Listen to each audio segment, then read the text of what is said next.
Hello, my name is Kylie, and welcome to Ancient History, the Ancient Chinese Part 2. In this video, you'll learn all about ancient Chinese arts and religions. Let's get ready to learn and appreciate ancient Chinese cultures.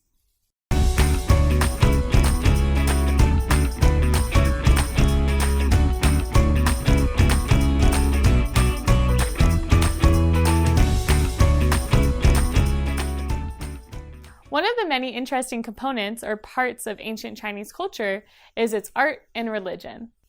Each Chinese dynasty had its own unique take on art and religion. The term dynasty is used to refer to a period in Chinese history ruled by a specific set of emperors. If you'd like to learn more about the first 3 ancient Chinese dynasties, watch Ancient History, the Ancient Chinese Part 1. The information we know from the time of the Qia dynasty comes from ancient stories and the ruins of their village. So far, archaeologists have found no written records from the Qia people. Archaeologists are scientists and historians who study ancient peoples by looking at the items and writings that they have left behind. Because the Qia people were mainly farmers, their religious beliefs were centered around agriculture or farming. Their spring festival was one of their most important religious celebrations. The Qia dynasty culture is best known for its bronze and gold objects. Their pottery was very important to them because it was an essential part of their home. Their pottery was decorated with art and calligraphy, which is a very beautiful and fancy form of Chinese writing. The Qia people also were expert carvers of jade, a beautiful green and white semi-precious stone, and ivory, which comes from the teeth of some mammals. The second Chinese dynasty, the Shang dynasty, is far better known to historians and archaeologists because they have found many more artifacts than that of the Qia dynasty. The Shang dynasty was divided into classes with the rich, nobility, some warriors being at the top, and workers, farmers, and peasants at the bottom. The upper classes loved art, music, and literature and were able to afford these luxuries. These luxuries included fine clothing that was covered in beautiful silk embroidery, each stitch in a design that was done by hand and took hundreds of hours to complete. They also adorned or decorated their clothing with beautiful jewelry made of gold and precious gems. They filled their palaces with paintings, sculptures, and carvings. Warriors, who were closer to the upper class than the lower, could decorate their weapons and armor if they were rich enough from winning a lot of battles. Some warriors' armor and weaponry cost more than an entire village would make in a year. Religion was very important to the Shang people. They believed in ancestor worship and the afterlife. Ancestors are those in our family that have come before us and who have passed away. They could be parents, grandparents, or even great-great-great-grandparents. Archaeologists have uncovered several tombs of Shang nobility. Tombs are stone buildings that are used to bury the dead.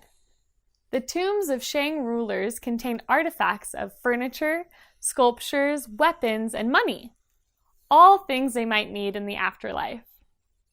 Some tombs of the Shang dynasty and emperors even contain the skeletons of soldiers, slaves, servants, and animals that were sacrificed to serve with them in the afterlife. Shang emperors and Shang priests used oracle bones to communicate with dead ancestors. They did this in order to seek advice about anything from whom to marry, when to plant crops, and when would be the best time to attack an enemy. The third ancient Chinese dynasty, the Shou dynasty, saw the beginning of 2 religions that are still practiced by people today. These are Confucianism and Taoism. Confucianism is a philosophy or an organized way of thinking founded by the well-known Shou philosopher Confucius. He lived from 551 to 479 BC, and many of his teachings influenced the culture and government of the Shou dynasty and beyond. One of his main beliefs was that all men were good and could become better. He also believed that no man or woman was born lower or higher than the other.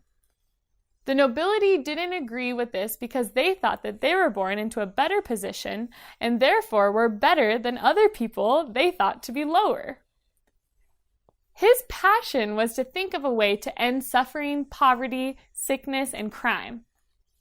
Taoism was a religion, philosophy, that was mostly found in rural and poorer areas of China during the Shang Dynasty. Taoists believe there is a balance in nature and that the same energy, or Tao, flows through all living things. They use the yin-yang symbol to symbolize balance. They closely observe nature and cycles in nature, like the seasons. They, like Confucians, believe that people are all basically good. The art of this time can be found in beautiful carved bronze objects the show people left behind. They also painted on silk, an important item to Chinese culture and history, but very few paintings survived. Lacquer was also perfected during this time. Lacquer is a protective coating made from the sap of trees. It was used to protect all kinds of objects, and it gave them a beautiful glass-like appearance. Famous writings were created during the Shou Dynasty as well.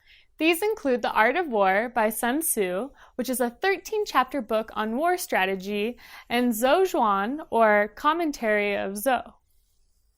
The Zhou is a collection of information about history, sayings, and teachings of the ancient Chinese people. The ancient Chinese people were advanced in many areas that included art, science, and literature. Studying this history helps us understand how the ancient Chinese people lived and worked. You can also connect a lot of what's known about this history to modern China.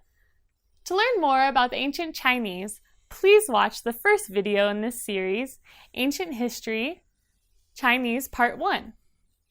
If you'd like to learn more about modern China, we have a map in our geography section where you can learn all the Chinese provinces. We also have an intro video and numerous games about the Chinese language. Until next time, keep digging deep into history and always be clever. Hey, hey.